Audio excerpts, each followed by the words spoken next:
Morning students. Today in this video we will study our 7th chapter, Ordinary Simultaneous Differential Equations, from the book Ordinary Differential Equations of Jeevan Sons Publications. Introduction section. So far we have discussed differential equation containing two variables, that is one dependent and other independent variable. अभी तक आपने जितनी भी differential equation study की हैं, हर equation में एक dependent variable होता था और एक इंडिपेंडेंट वेरिएबल होता था। लेकिन इस चैप्टर में जो आप डिफरेंशियल इक्वेशन स्टडी करेंगे उनमें इंडिपेंडेंट वेरिएबल तो एक ही होगा, लेकिन जो डिपेंडेंट वेरिएबल हैं वो 2 या 2 से ज़्यादा होंगे। इस टाइप की इक्वेशन सॉल्व करने के लिए हमें साइमल्टेनियसली इक्वेशंस चाहिए।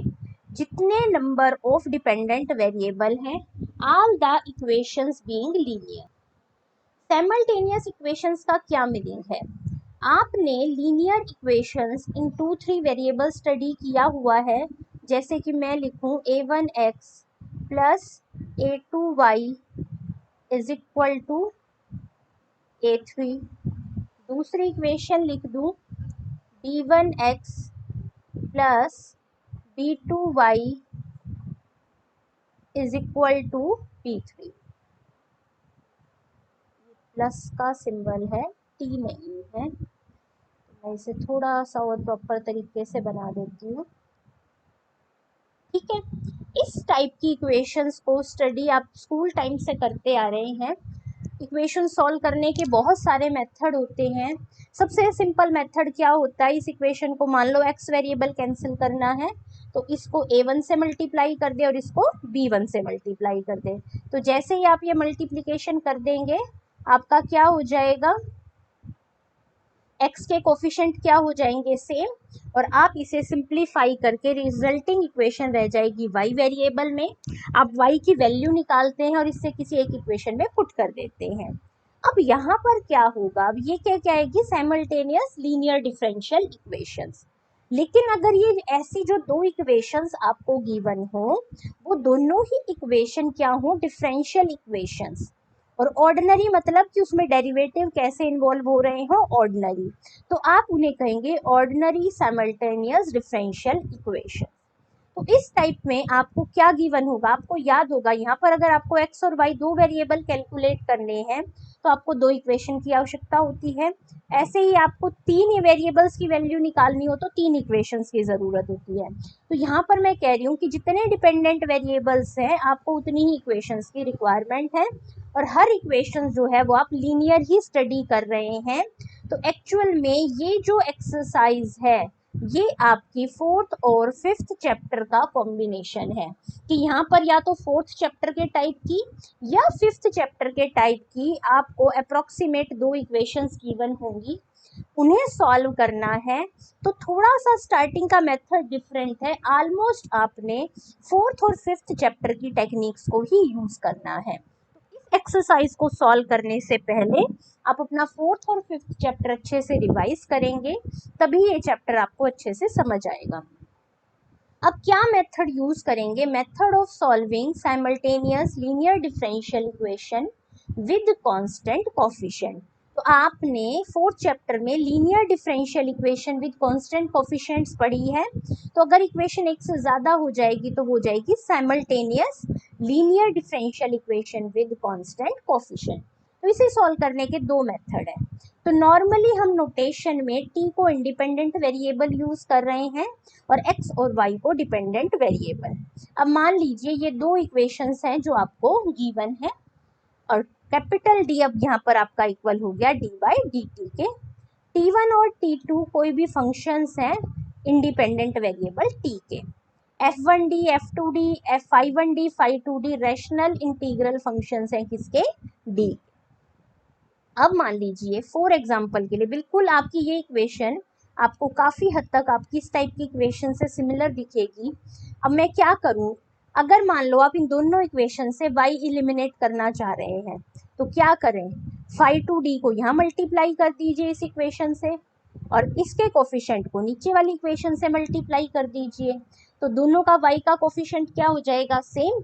और जब आप ऐड सब्ट्रैक्ट करेंगे अकॉर्डिंगली साइन ये आपका कैंसिल हो जाएगा। तो देखिए मैं वही यहाँ पे एक्सप्लेन कर रही हूँ।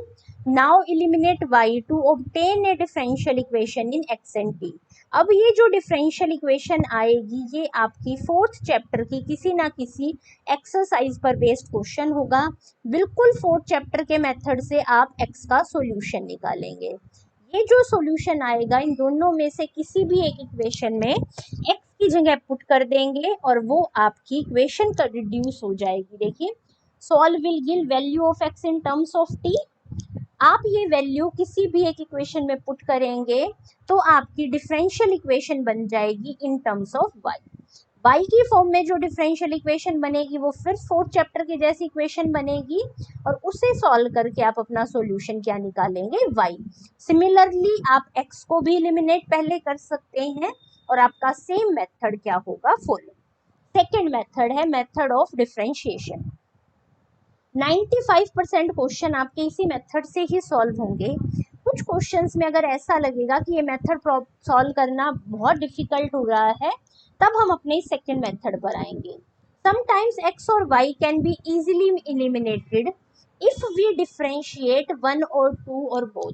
कि कई बार ऐसा लगेगा आपको कि फर्स्ट इक्वेशन या सेकंड इक्वेशन या दोनों ही इक्वेशन को अगर आप डिफरेंशिएट कर दें तो आपके x और y में से एक वेरिएबल इजीली एलिमिनेट हो जाता है। तो आप इस मेथड से भी, डिफरेंशिएशन के मेथड से भी एलिमिनेशन करेंगे। हमारा लास्ट एग्जांपल जो है एक्सरसाइज का वो इसी मेथड पर बेस्ड है। तो जब आप एलिमिनेशन कर लेंगे तो सॉल्यूशन करने का मेथड वही आपके 4th या 5th चैप्टर जिस टाइप की इक्वेशन में रिड्यूस होगी वही मेथड अप्लाई होगा। अब हम डायरेक्ट एग्जांपल से ही स्टार्ट करते हैं। ध्यान से देखिए, dx by dt 5x plus y is equal to e की power t, dy by dt minus x plus 3y is equal to e की पावर t। आपके यहाँ पर x और y डिपेंडेंट वेरिएबल है तो आपको x और y की क्या निकालनी है, वैल्यू, ठीक है। और क्योंकि दो डिपेंडेंट वेरिएबल है और दो इक्वेशंस गिवन है तो ये आपका ठीक है। अब देखिए सबसे पहला स्टेप आपको हर क्वेश्चन में क्या करना है, d बाई डी को टी को कैपिटल D पुट कर लो ताकि इक्वेशन इस फॉर्म की बजाय से सिंपल फॉर्म से लिखी जा सके। तो ये देखिए ये बन गया dx और 5x में से मैंने x कॉमन रख लिया। ऐसे ये बना dy तो माइनस x पहले लिख दिया, d प्लस 3y कॉमन ले लिया। सेकेंड स्टेप में आपने क्या करना है, आपने ये डिसाइड करना है कि आप x और y में से किसे एलिमिनेट करना चाहते हैं। अब यहाँ पर वैसे सिंपल काम है, यहाँ इसने क्या किया है, y एलिमिनेट किया है। y एलिमिनेट करना था तो देखिए यहाँ y का कोफिशिएंट 1 था और यहाँ था d प्लस 3। तो बस मैं अगर इसे d प्लस 3 से मल्टीप्लाई कर दूं तो कोफिशिएंट क्या बन रहा था, सेम। तो इसलिए देखिए इसने थर्ड को d प्लस 3 से करा और उसमें से फोर्थ क्या कर दी, सब्ट्रैक्ट। आप चाहें तो x का कोफिशिएंट भी सेम बना सकते हैं और x का कोफिशिएंट अगर आपको सेम बनाना है तो नीचे वाली इक्वेशन को किससे मल्टीप्लाई कर देते, d प्लस 5 से। और क्योंकि साइन दोनों के पहले से अपोजिट है तो आप इन दोनों को क्या कर देते, ऐड। अब ध्यान से देखिए d प्लस 5 d प्लस 3 से मल्टीप्लाई हो गया, इंटू में x आ गया। y वाली टर्म आपकी कैंसिल हो चुकी है, माइनस x है, सब्ट्रैक्ट करा तो बन गया प्लस x। राइट साइड पर आपकी टर्म आ गई ये। अब d स्टैंड्स फॉर क्या है, derivative with respect to t। तो जब ये e की t से मल्टीप्लाई होगा तो मतलब e की t का डेरिवेटिव जो कि e की t ही होता है। एक्सप्रेशन लिख दिया, यहाँ ये दोनों मल्टीप्लाई कर लिए, पूरे में से x कॉमन रख लिया और आपकी लास्ट में इक्वेशन ये रिड्यूस हो गई। अब ये जो इक्वेशन है ये आपकी 4.2 एक्सरसाइज का ही क्वेश्चन है। बस वहाँ आपका वेरिएबल y होता था, यहाँ उसकी जगह x है और जहाँ वहाँ x होता था उसकी जगह वेरिएबल t है। सिमिलर मेथड हम यूज करेंगे। देखिए हमने ऑक्सिलरी इक्वेशन ये रख ली इक्वल टू 0, फैक्टराइजेशन ये बना ली। बस अब ध्यान क्या रखना है कि नॉर्मली हम 4th चैप्टर में इतनी बार c1 प्लस c2x लिखते हैं तो यहाँ बहुत स्टूडेंट से ये मिस्टेक हो जाती है कि x की जगह यहाँ t वेरिएबल यूज हो रहा है, वो रिप्लेस करना भूल जाते हैं। तो यहाँ आ गया c1 प्लस c2t e की माइनस 4t। pi निकालने का क्या मेथड होता है, दोनों पे सेपरेट करा, जो t का कोफिशिएंट है वो d की जगह पुट कर दीजिए। सॉल्व करके x की फॉर्म में जो कंप्लीट सॉल्यूशन आया वो हो गई x की वैल्यू। अब ये x की वैल्यू आपको इन दोनों में से किसी एक इक्वेशन में पुट करनी है।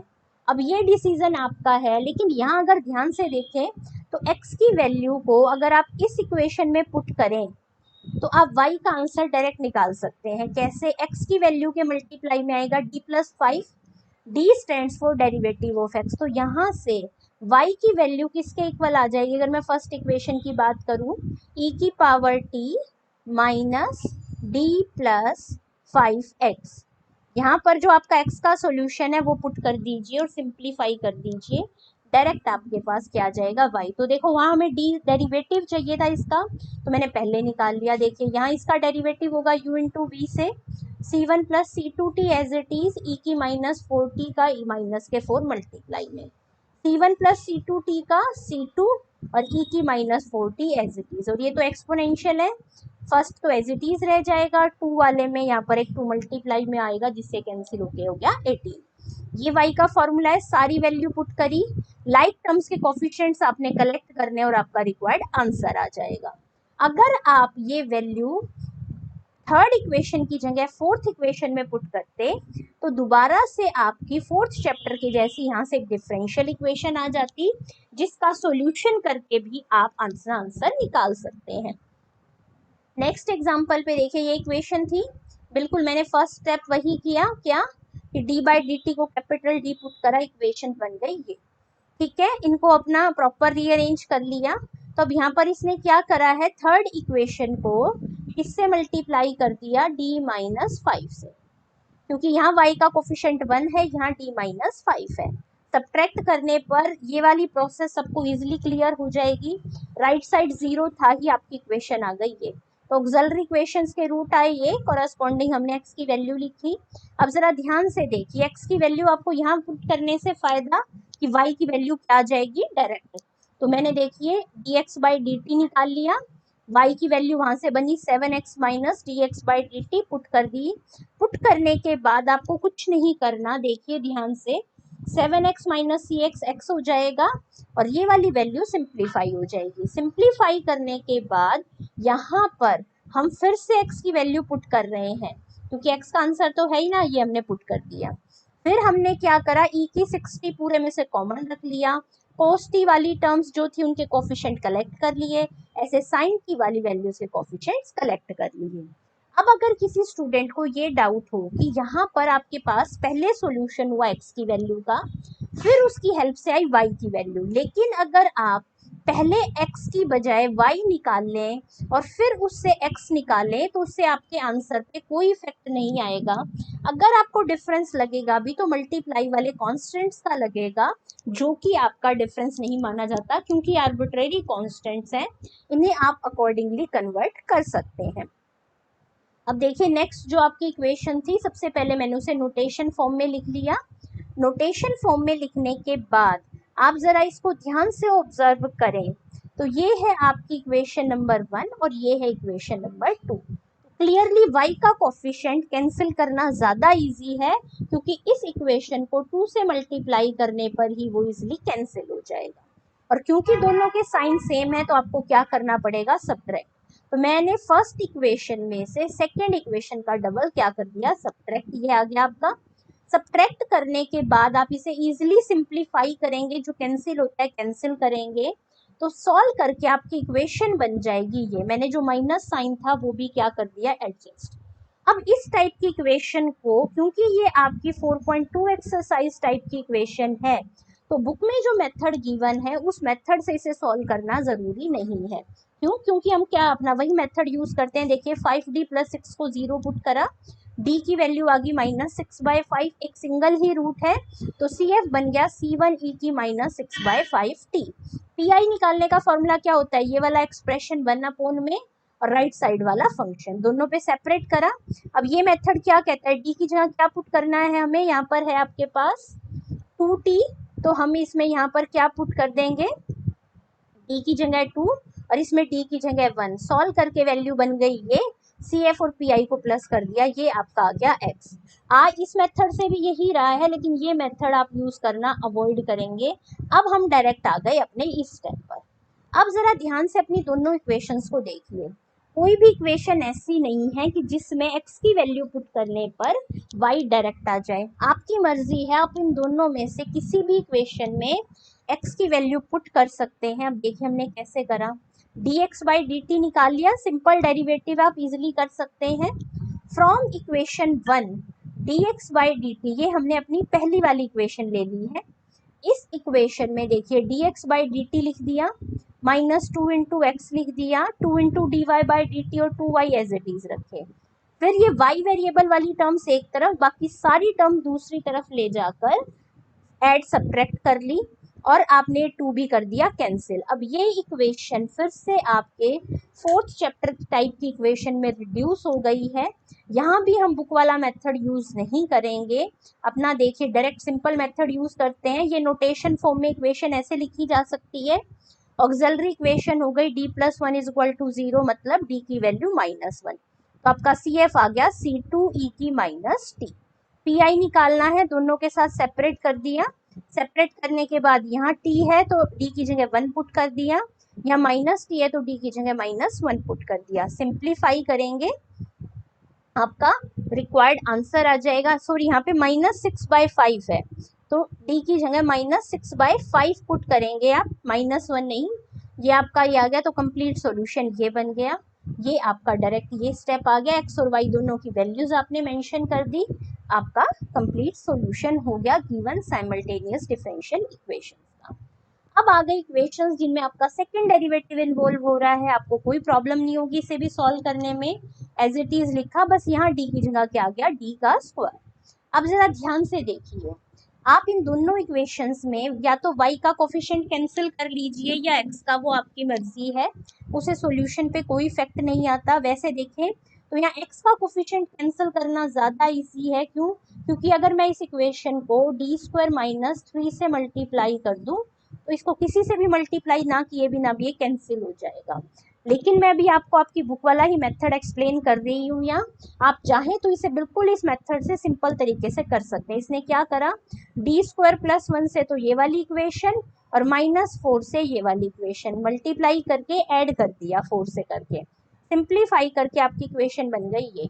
ऑक्सिलरी इक्वेशन में इसको 0 पुट करा तो रूट्स आ गए +-1 और +-1 2 टाइम्स रिपीटेड। ये आपने अपना कॉम्प्लीमेंट्री फंक्शन लिख दिया, क्योंकि राइट साइड पर आपकी इक्वेशन के क्या है 0, तो PI नहीं आना, यही कंप्लीट सॉल्यूशन हो जाएगा। अब मैंने यहाँ से dx बाई dt निकाल लिया, d2x बाई dt स्क्वायर निकाल लिया, d2x बाई dt स्क्वायर में लाइक टर्म्स के कोफिशिएंट्स कलेक्ट कर लिए। अब आपके पास फर्स्ट इक्वेशन थी ये, यहाँ पे d2x बाई dt स्क्वायर की वैल्यू पुट करी, x एज इट इज रखा और वो y लिख दिया।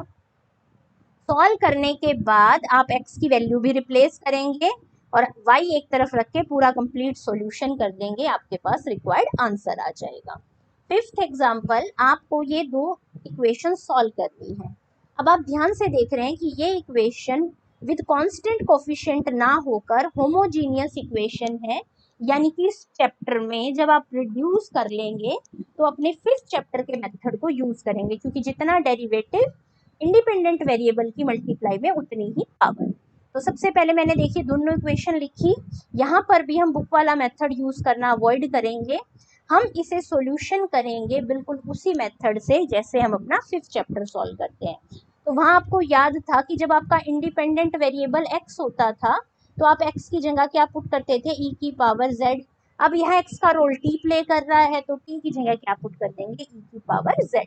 तो वहाँ आपका x d by D x किससे रिप्लेस होता था, कैपिटल D से। तो यहाँ पर भी आपका t d by D T किससे रिप्लेस हो जाएगा, कैपिटल D से। तो ये देखिए ये बन गया dx प्लस में y, ये बन गया आपका x पहले लिख दिया और ये dy। अब ये बिल्कुल सिंपल सा क्वेश्चन है, बस ध्यान क्या रखना है कि जहां आप अभी तक t यूज कर रहे थे उसकी जगह वेरिएबल आ गया है z।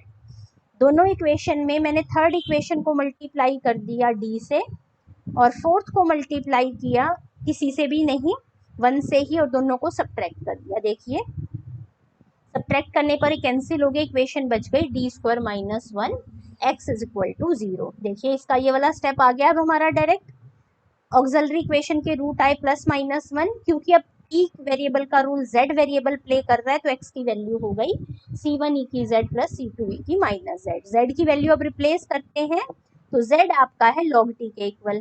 तो यहाँ पर क्या हो जाएगा, या कह दो कि e की z किसके इक्वल है, t के, e की माइनस z है t की -1 के। x की वैल्यू आ गई, x से आपने निकाल लिया dx बाई dt। अब ध्यान से देखिए, dx बाई dt की वैल्यू यहाँ पर पुट कर दें तो आपका क्या बन रहा है, ये dx बाई dt था, तो t इंटू में dx by dt plus Y is equal to 0। Simplify करा तो y की वैल्यू आ गई ये, तो ये आपका y आ गया और ये आपका x आया था। अब आपको कुछ कंडीशंस गिवन है, कहते हैं x की वैल्यू 1 पर 1 है और y की वैल्यू -1 पर 0 है। अब हमें दोनों कंडीशन यूज करनी है, मतलब इस वैल्यू में जैसे ही आप t को 1 पुट करेंगे तो x की वैल्यू क्या आ जाएगी 1। तो ये क्या बन जाएगा, लेफ्ट साइड पर तो 1, यहाँ पे t को 1 पुट करना है तो ये बन जाएगा c1 प्लस c2। एक इक्वेशन तो ये हो गई, देखिए फर्स्ट इक्वेशन ये होगी। अब इस इक्वेशन में t की जगह पुट करना है -1 और y की जगह 0, तो 0 c1 माइनस c2। अब दिस इक्वेशन नंबर 7 और 8 को आप सिंपली सॉल्व करके c1 c2 निकालेंगे, जो कि आ जाएगा 1/2 और c1 और c2 की वैल्यू रिस्पेक्टिव x की वैल्यू के आंसर में और y की वैल्यू के आंसर में हम पुट कर देंगे, हमारा रिक्वायर्ड आंसर आ जाएगा। लास्ट एग्जाम्पल आपको ये साइमल्टेनियस इक्वेशंस, अब इसमें क्या है, एक की जगह कितनी है 3, बीच में कोमा है और आपके पास 3 इंडिपेंडेंट वेरिएबल्स हैं। डिपेंडेंट वेरिएबल्स 3 हैं, x, y और z, ठीक है। अब क्योंकि यहाँ पर जो आप अभी तक मेथड यूज कर रहे हैं वो अगर आप यूज कर रहे हैं तो आपकी देखिए इक्वेशन कैसी बनेगी, dx minus 2y equals to 0। दूसरी इक्वेशन बन जाएगी dy minus 2z equals to 0 और dz minus 2x equals to 0। वाला साइन थोड़ा चेंज कर देते हैं, इक्वल्स टू। अब इस इक्वेशन में से वेरिएबल एलिमिनेट करने की प्रोसेस 3 इक्वेशंस में क्या हो जाएगी, कॉम्प्लिकेटेड। तो इसमें हम अपना सेकेंड मेथड डिफरेंशिएशन वाला यूज करते हैं। अब जरा ध्यान से देखिए, फर्स्ट इक्वेशन का अगर मैं डेरिवेटिव कर दूं तो यहाँ पर क्या बन गया, d2x by D T square, ये बन गया dy by D t. D Y by D t की वैल्यू क्या है 2z, तो ये बन गया 4z। अब मैं z हटाना चाहती हूँ तो मेरे पास वैल्यू है dz बाई डी टी की, तो फिर से डेरिवेटिव कर दूं, फिर से डेरिवेटिव करते dz बाई डी टी की जगह क्या आ गया आपका 2x, तो ये इक्वेशन बन गई। अब x वेरिएबल में बिल्कुल सिंपल इक्वेशन है, आपने इस इक्वेशन की ऑक्सिलरी इक्वेशंस के रूट्स निकाले, रूट से अब अपना कॉम्प्लीमेंट्री फंक्शन बना दिया। अब जरा ध्यान से देखिए, अगर x आ जाए तो dz बाई डी जो आपका y वेरिएबल है वो कैसे आएगा, x का डेरिवेटिव कर दूं और उसे 2 से क्या कर दूं, डिवाइड। तो ध्यान से देखिए, मैंने वही किया, x का डेरिवेटिव कर दिया, dx by D T equal था 2y के और y किसके इक्वल हो जाएगा, सभी को 2 से डिवाइड कर दें, y आ गया। ऐसे ही फिर y का डेरिवेटिव कर देंगे, dy by D T equal है 2z के, बोथ साइड 2 से डिवाइड कर देंगे, आपके पास z वेरिएबल आ जाएगा और यही आपका रिक्वायर्ड आंसर हो जाएगा। अब आपकी बुक में क्या मॉडिफिकेशन की हुई है, इस टाइप के एक्सप्रेशन को इस फॉर्म में कन्वर्ट किया हुआ है, ये आपकी अपनी चॉइस है, आप इसे चाहें तो कन्वर्ट कर सकते हैं, नहीं तो इसी फॉर्म में भी सॉल्व कर सकते हैं। फोर्थ चैप्टर में जो वर्किंग रूल वाला पार्ट है 4.1 एक्सरसाइज का, वहां आपको गिवन है ये फॉर्म की, इससे इसमें कैसे कन्वर्ट किया गया है। इसमें कुछ भी नहीं है, इसमें तो यहाँ पर सिंपल क्या करा है, ये जो -1/2 और -√3/2, ये तो अपने सिंपल अपना dx बाई डी टी लिखा है, dx बाई डी टी में इसने कन्वर्ट यहीं पर कर लिया था उसे एक फंक्शन की फॉर्म में, ताकि आपका डिफरेंशिएशन क्या हो जाए, इजी। चाहे तो आप इसको इसी फॉर्म में रख के डिफरेंशिएट कर सकते हैं।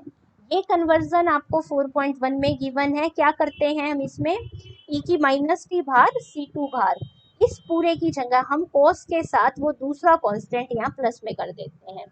फिर यहाँ पर इसने क्या करा, -1/2 को लिख दूँ cos 2π/3, √3/2 को लिख दूँ cos 2π/3, cos a cos b minus sin a sin b, ये cos a प्लस b का फॉर्मूला होता है।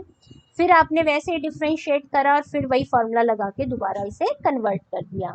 एक्स वाई जेड आपके पास तीनों सॉल्यूशंस आ गए हैं और इसके साथ ही आपकी 7.1 एक्सरसाइज कंप्लीट हो गई है। Thank you.